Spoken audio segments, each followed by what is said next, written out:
Welcome to Technical Recap. क्या आप जानते हैं कि इंटरनेट क्या है और ये कैसे काम करता है और इसका मालिक कौन है? नमस्कार दोस्तों, आज की इस टेक्निकल रिकैप की वीडियो में आपका स्वागत है। आज की इस वीडियो में हम जानेंगे कि इंटरनेट क्या है और कैसे काम करता है। वीडियो शुरू होने से पहले अगर आपने चैनल को सब्सक्राइब नहीं किया है तो प्लीज़ चैनल को सब्सक्राइब करना और बेल आइकन को प्रेस करना सबसे पहले सुनने के लिए और लेटेस्ट नोटिफिकेशन पाने के लिए, क्योंकि हम आपके लिए ऐसे ही वीडियो लाते रहते हैं। हम ये जानते हैं कि हम इंटरनेट का इस्तेमाल इंफॉर्मेशन को प्राप्त करने के लिए करते हैं। वह इंफॉर्मेशन कुछ भी हो सकती है, जैसे वीडियो, MP3 या कोई फाइल या कोई अन्य जानकारी। तो आपने ये कभी सोचा है कि हम इन इंफॉर्मेशन को कैसे प्राप्त कर पाते हैं और ये इंफॉर्मेशन कहाँ स्टोर होती है?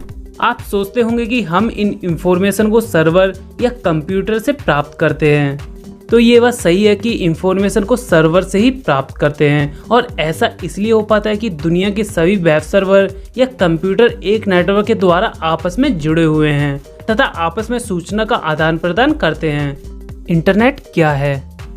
इंटरनेट एक ग्लोबल नेटवर्क जिससे दुनिया भर के मोबाइल और कंप्यूटर आपस में जुड़े हुए हैं और आपस में सूचनाओं का आदान प्रदान करते हैं। अगर हम आसान भाषा में बात करें तो इंटरनेट एक ऐसा सिस्टम है जिससे एक कंप्यूटर या सर्वर को जो दुनिया में कहीं भी स्थित है उसे हम वायरलेसली एक्सेस कर पाएँ, या कहे तो इंटरनेट की सहायता से एक कंप्यूटर को दूसरे कंप्यूटर के बिना तार की सहायता से किसी फाइल या डेटा को एक्सेस किया जा सके। इंटरनेट पर जो भी डेटा जैसे वीडियो, टेक्स्ट या कोई अन्य फाइल मौजूद है वो किसी न किसी कंप्यूटर या सर्वर में स्टोर है, और हम इसका उपयोग करके उस सर्वर या कंप्यूटर में स्टोर वीडियो या टेक्स्ट को देख या डाउनलोड कर सकते हैं। इस नेटवर्क में प्रत्येक कंप्यूटर एक निश्चित प्रोटोकॉल के तहत सूचनाओं का आदान प्रदान करते हैं। ये सभी कंप्यूटर्स और विभिन्न नेटवर्क इंटरनेट प्रोटोकॉल और ट्रांसमिशन कंट्रोल प्रोटोकॉल यानी TCP द्वारा नियंत्रित किए जाते हैं। इंटरनेट कैसे काम करता है? हम जब भी अपने मोबाइल या कंप्यूटर पर इंटरनेट एक्सेस करने के लिए ब्राउज़र पर कोई रिक्वेस्ट करते हैं तो वह रिक्वेस्ट हमारे ISP यानी इंटरनेट सर्विस प्रोवाइडर तक जाती है, और ISP उस रिक्वेस्ट को उस सर्वर तक भेज देता है जहां से उसे इंफॉर्मेशन एक्सचेंज करना है। और मैं आपको बता दूं कि यह पूरा प्रोसेस वायरलेस नहीं होता। इसमें डेटा को एक्सचेंज करने के लिए फाइबर ऑप्टिक केबल का प्रयोग होता है। हम जब भी अपने ISP पर कोई रिक्वेस्ट सेंड करते हैं तो सबसे पहले हमारे पास वाले सेल टावर के पास पहुंचती है, फिर डेटा यहां से फाइबर ऑप्टिक केबल के जरिए होते हुए हमारे उस सर्वर तक पहुंच जाती है जहां से इंफॉर्मेशन को एक्सचेंज करना है। वास्तव में इंटरनेट इंफॉर्मेशन को रिसीव या सेंड करने का एक साधन है। आपको शायद नहीं पता होगा कि 99% इंटरनेट इन्हीं ऑप्टिक फाइबर केबल की सहायता से चलता है। ऑप्टिकल फाइबर केबल पूरी दुनिया में जमीन और समुद्र में फैली हुई हैं तथा एक दूसरे से आपस में कनेक्ट है। हम जब भी कोई डेटा रिसीव या सेंड करते हैं तो वह इन्हीं केबल से होते हुए एक स्थान से दूसरे स्थान तक जाती है। यूँ समझे कि पूरी मोबाइल कम्युनिकेशन इन्हीं ऑप्टिक फाइबर केबल की सहायता से होता है। इंटरनेट का इतिहास आपको शॉर्ट में बताता हूँ। इंटरनेट का इतिहास। इंटरनेट का आविष्कार सन 1969 में अमेरिकी सरकारी परियोजना ARPANET यानी advance research project administration network के द्वारा किया गया था। इसकी देखभाल ही ARPANET के द्वारा की गई। इस परियोजना का मतलब ऐसी टेक्नोलॉजी विकसित करना था जिससे कि एक कंप्यूटर से दूसरे कंप्यूटर को कनेक्ट किया जा सके, और इसके फलस्वरूप उन्होंने इंटरनेट का आविष्कार किया।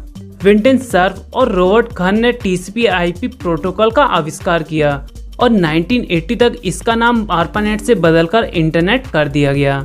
इसके बाद सन 1980 के आसपास संयुक्त राज्य की नेशनल साइंस फाउंडेशन ने संयुक्त राज्य में कंप्यूटर केंद्रों को जोड़ने के लिए इंटरनेट प्रोटोकॉल यानी IP की सहायता से NSF नेट नामक नेटवर्क का विकास किया, और अनेक संस्थानों और विश्वविद्यालयों को इस नेटवर्क से जुड़ने के लिए प्रोत्साहित किया। इस प्रकार वेबसाइट की संख्या में तेजी से वृद्धि हुई, और 1989 के आसपास इन साइट्स की संख्या हजारों में हो गई।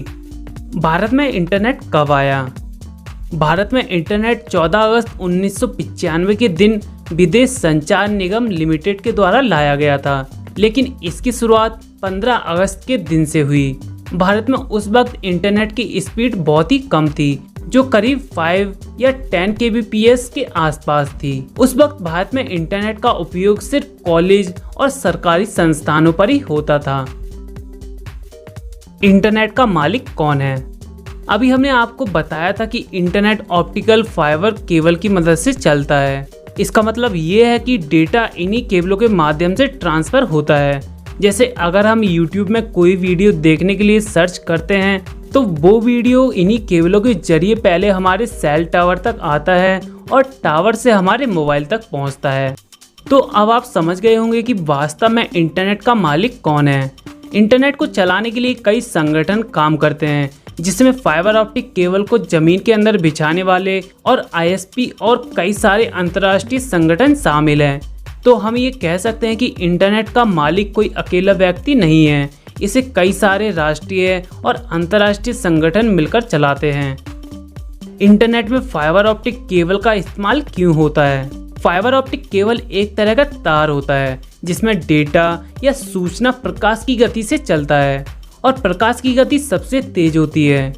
इसके अलावा इससे डेटा को काफ़ी अधिक दूरी तक भेजा जा सकता है। दूसरी बात यह है कि इसे हैक करना काफ़ी मुश्किल होता है, क्योंकि प्रकाशीय डेटा को एक्सेस करने के लिए विशेष डिवाइस की आवश्यकता पड़ती है। अक्सर आप लोग ये सोचते होंगे कि अगर इंटरनेट नहीं होता तो आज की दुनिया अजीब सी होती। आज के समय में इंटरनेट के बिना रहना बहुत ही मुश्किल है।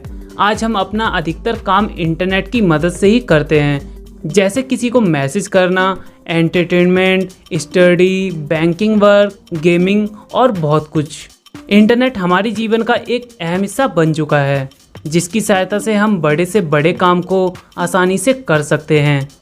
अगर आपको टेक्निकल रिकैप की ये वीडियो अच्छी लगी है तो वीडियो को लाइक करना, चैनल को सब्सक्राइब करना और बेल आइकन को प्रेस करना सबसे पहले सुनने के लिए और ऐसी वीडियो के लिए नोटिफिकेशन पाने के लिए, क्योंकि हम आपके लिए ऐसी वीडियो लाते रहते हैं। और दोस्तों, इस वीडियो को अपने दोस्तों के साथ शेयर जरूर करना। तो मिलते हैं अगली वीडियो में नए टॉपिक के साथ में। तब तक के लिए बाय, टेक केयर दोस्तों, अपना ख्याल रखना।